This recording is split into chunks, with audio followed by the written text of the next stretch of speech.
A maioria aqui conhece a história de Jacó.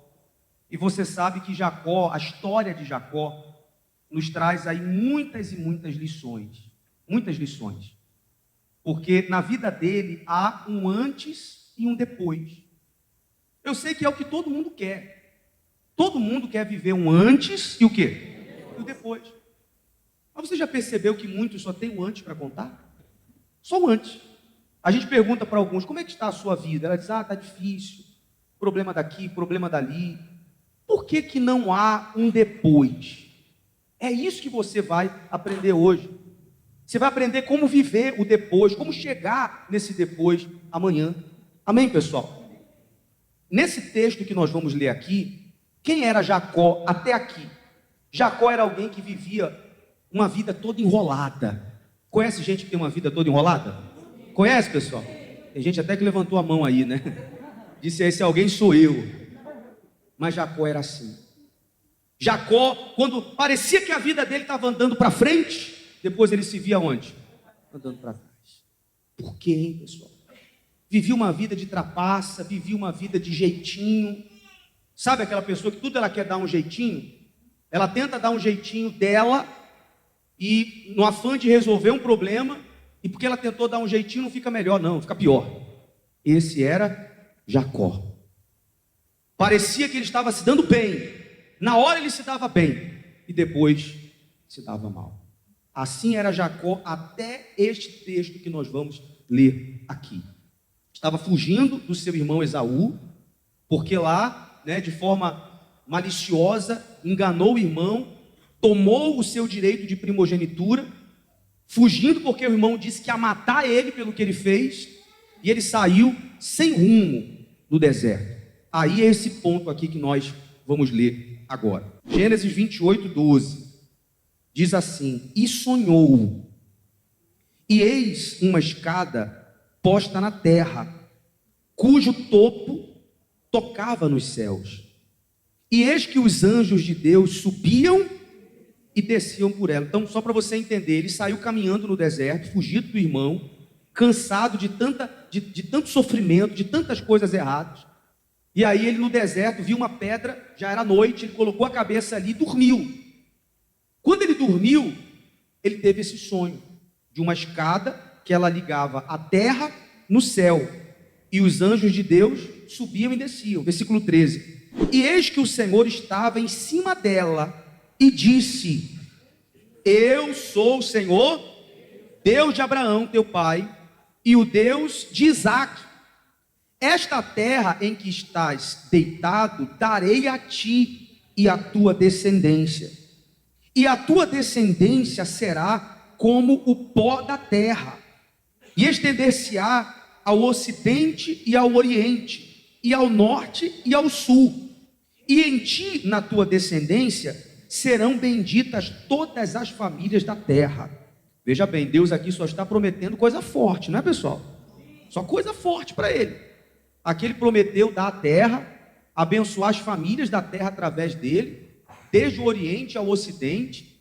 Deus está só prometendo bênçãos extraordinárias. E eis que estou contigo. Olha que coisa forte, hein, pessoal? Imagina você ter certeza que Deus está contigo. Você precisa mais de alguém, pessoal? Ninguém. Eis que estou contigo e te guardarei por onde quer que fores. Você vê que tudo que o ser humano quer é proteção. Ele prometeu proteção.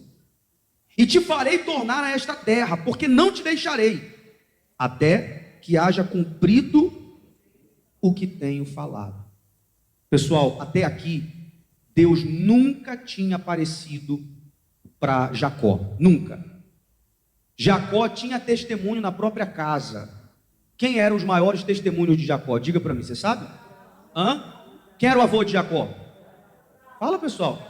Abraão. Abraão era ou não era um exemplo? Pelo amor de Deus, pai na fé. Quem era o pai de Jacó? Isaque. Ambos haviam tido experiências com Deus, Abraão e Isaque, menos Jacó. Imagine aquele garotinho que cresce e o pai e a mãe são da igreja. Já viu? Era mais ou menos assim. O pai tem um filho, o pai e a mãe vêm na igreja e o garoto cresce e está aqui correndo na igreja, né? Aí entra, vê o pai todo domingo aqui, toda quarta-feira. e aí se familiariza com o ambiente, que era o caso de Jacó, sabe o que é certo e errado, que o filhinho vê o pai, por exemplo, na igreja e pensa, não, ir para a igreja é o correto, servir a Deus é a melhor opção. Meu pai fala para mim que servir a Deus é a melhor opção, no caso de Jacó. Tanto é que ele sabia tanto que era a melhor opção fazer a escolha que o avô e que o pai fizeram, que ele queria a bênção. Tanto é que ele enganou lá, junto com a mãe, que ele queria a bênção. Pois bem, mas ele não conhecia a Deus. Esse é o ponto. Não são poucas não, pessoal. Tem muita gente dentro da igreja que nunca teve uma experiência com Deus. Ela conhece a palavra. Jacó conhecia ou não conhecia? Ela sabe o que é certo e o que é errado. E há anos Deus vem aparecendo para elas, prometendo o que quer fazer. Se você parar para pensar, cada vez que você cruza aquela porta ali e você assiste uma reunião, Deus está falando contigo. Ou não está, pessoal? Deus está falando com você. Quando o pastor entra aqui no altar e fala, Deus quer mudar a sua vida, tem um lugar preparado para você no céu. Quer maior promessa do que essa? O pastor fala aqui, o inferno não foi preparado para você, foi preparado para o diabo. O que foi preparado para você foi o céu. É apresentado para você aqui a vida nova que Deus quer te dar, ou não, gente? Claro que é. A família que Deus promete para você, a saúde que Deus promete, a vida econômica que Deus promete, a vida espiritual que Deus promete. O que Deus fez com Jacó, Deus faz constantemente aqui nessa igreja e em todas as igrejas. Aí você pergunta, por que não acontece então? Porque falta a decisão que Jacó tomou aqui. Até aqui o versículo 15, você vê a parte de Deus. Deus apareceu e falou. Do 16 em diante, você vai ver a parte de Jacó. Diz assim: acordando, pois, Jacó do seu sono, disse: na verdade, o Senhor está nesse lugar e eu não sabia. E temeu e disse: quão terrível é esse lugar. Ele não disse terrível porque era ruim, não. Ele ficou aqui cheio de temor, assustado com aquele sonho que ele teve. Ele disse: quão terrível é este lugar. Este não é o outro lugar, senão a casa de Deus.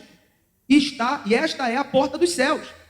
Então levantou-se Jacó pela manhã de madrugada e tomou a pedra que tinha posto por seu travesseiro e a pôs por coluna e derramou azeite em cima dela.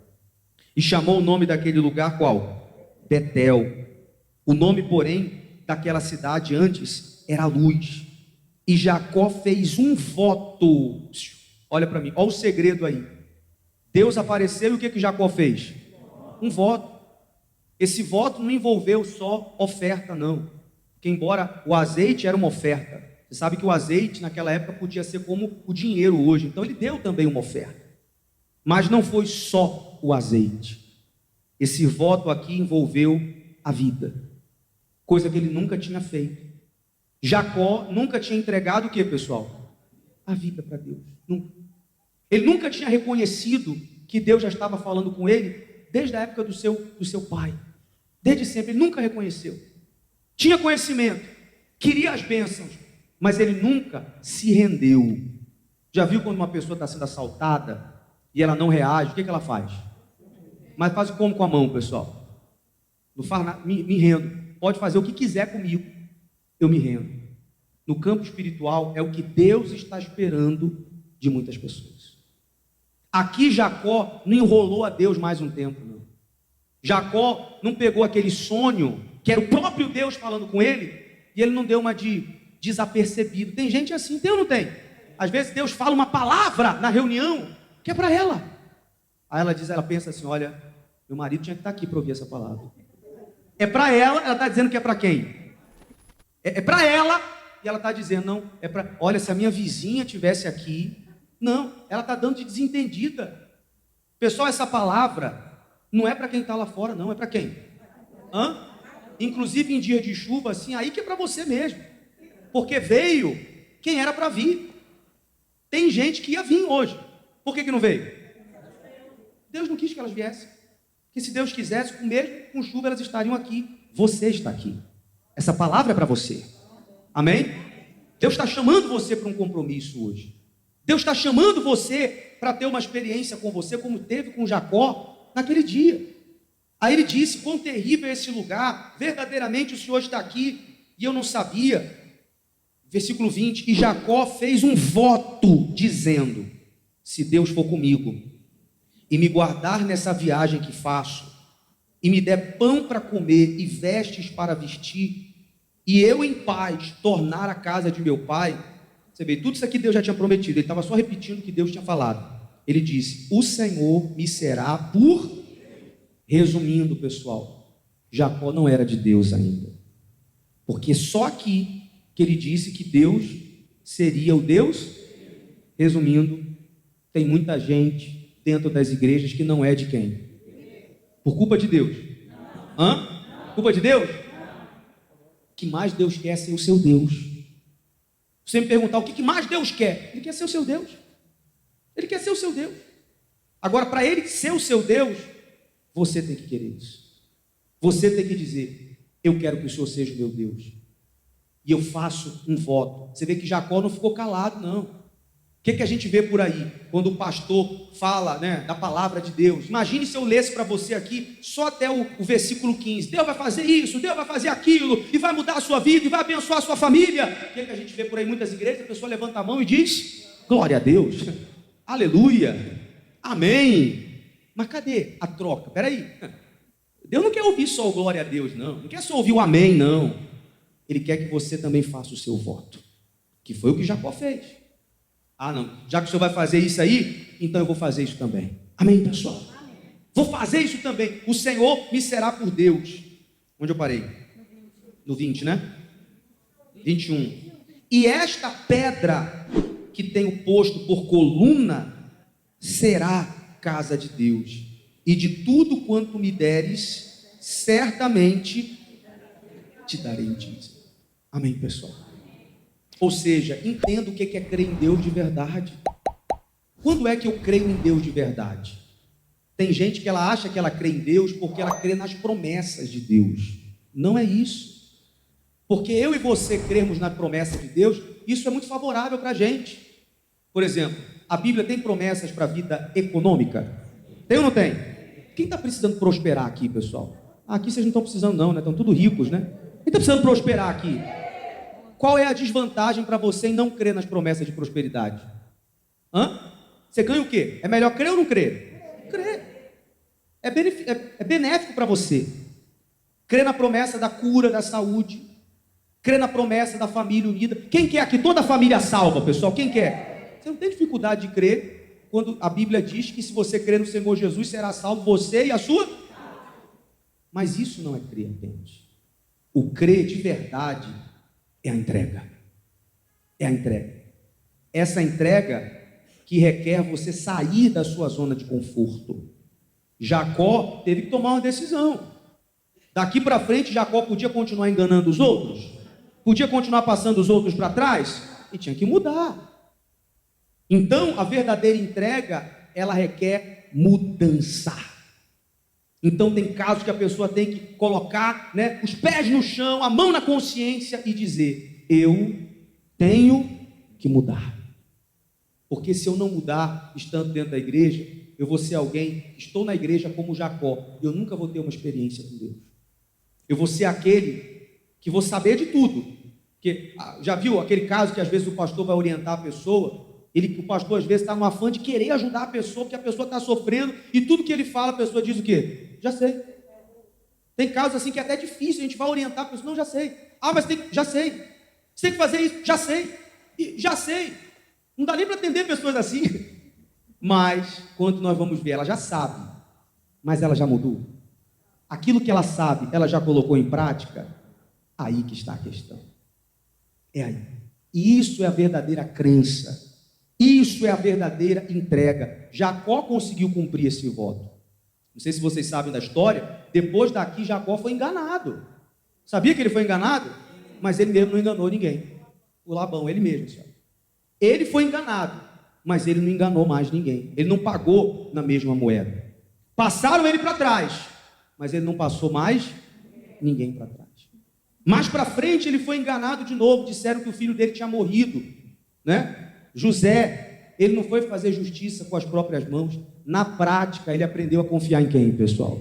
Em Deus. Ou seja, ele mudou ou não mudou? Mudou ou não mudou? Jacó se converteu. Aquela conversa que ele teve com Deus lá no sonho, quando ele acordou, aquilo ali não foi... Já viu aquela reunião, pessoal, que você vem? É uma reunião tão boa que você sai tão feliz. Você fala, puxa vida, que reunião. Mas aí quando o diabo sopra o pecado, a pessoa cai. Adiantou? Não, é igual o Jacó. Ele não fez daquele encontro ali, aquela boa reunião que a pessoa assiste e não muda. Não, ali foi o checkmate. Ali foi o voto da mudança. Esse dia aqui pode ser hoje na vida de vocês. Amém? Agora depende de mim, não é, pessoal? De Deus. Do pastor Reginaldo. Depende de quem, pessoal? Pessoal, posso te dar um conselho? Não querem não, né? Posso ou não posso? Não queira. Não vou falar não, vocês não vão gostar. Vou falar não. Posso falar? Não queira chegar no ápice do sofrimento para você querer se entregar para Deus. Não queira. O ser humano é assim. Enquanto o cinto não está tão apertado, ele deixa as suas decisões para quando, gente? Para depois. Não seja assim. Enquanto eu não me entreguei para Deus de verdade, a minha vida era um vazio. Corria como qualquer um, corre, e não chega a lugar nenhum. Assim vive quem não se entrega para Deus de verdade. Ela tem picos de alegria quando vai para uma festa, quando vai para uma balada, quando ouve uma música, mas ela não é feliz. Ela tem momentos de alegria, mas ela não é alegre. Por quê? Porque ela não teve uma experiência com Deus. Então não espera não, pessoal. Se entrega hoje. Aceita o pedido de casamento de Deus hoje. Deus está pedindo para você hoje, casa comigo. Se entrega de uma vez. Abra mão das coisas erradas como fez Jacó. Na verdade, o céu se abriu para Jacó naquele dia. Os céus também se abriram para Abraão. Deus levou ele lá fora e mandou ele olhar para as estrelas. Puxa vida, dali para frente a vida de Abraão foi outra. Então Deus quer abrir os céus para vocês. Amém? Deus quer abrir. Agora você tem que se empenhar para isso. Ele disse, né? Esta pedra que tem o posto por coluna, versículo 22, será a casa de Deus, e de tudo quanto me deres, certamente te darei o dízimo. Aqui não foi só o dízimo oferta, não. Ele quis dizer o seguinte: o que é dízimo? Não é primícias? É ou não é primícias? Quando você é dizimista, você não prova com atitudes que Deus é o primeiro das suas finanças? Então ele disse, a partir de hoje, o primeiro da minha vida será... Amém? Fique de pé.